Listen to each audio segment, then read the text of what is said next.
নির্বাচনের নির্ঘণ্ট ঘোষণা হতেই কোমর বেঁধে মাঠে নেমেছে রাজনৈতিক দলগুলি। মঙ্গলবার দুপুরে বালুরঘাট বিধানসভার অন্তর্গত ডাঙ্গা পঞ্চায়েতের আমতলী গ্রামে নির্বাচনী প্রচারে ঝড় তুললেন বিজেপি প্রার্থী বিদ্যুৎ কুমার রায়।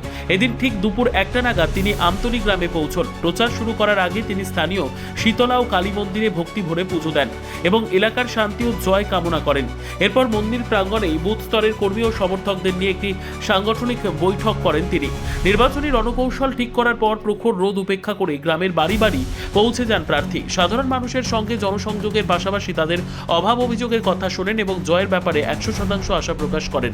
প্রার্থীর এই নিবিড় প্রচারে কর্মীদের মধ্যে ব্যাপক উৎসাহ লক্ষ্য করা যায়।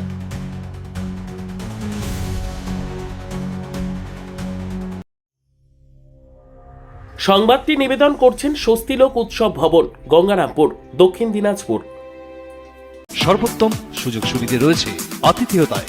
সুপরিচিত স্বস্তিলোক উৎসব ভবন অতিথিদের যে কোনো অনুষ্ঠানের জন্য উপযুক্ত one stop destination.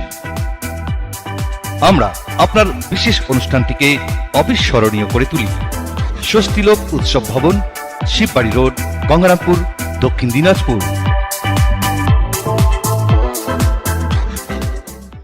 Bureau report, উত্তর বাংলা সংবাদ।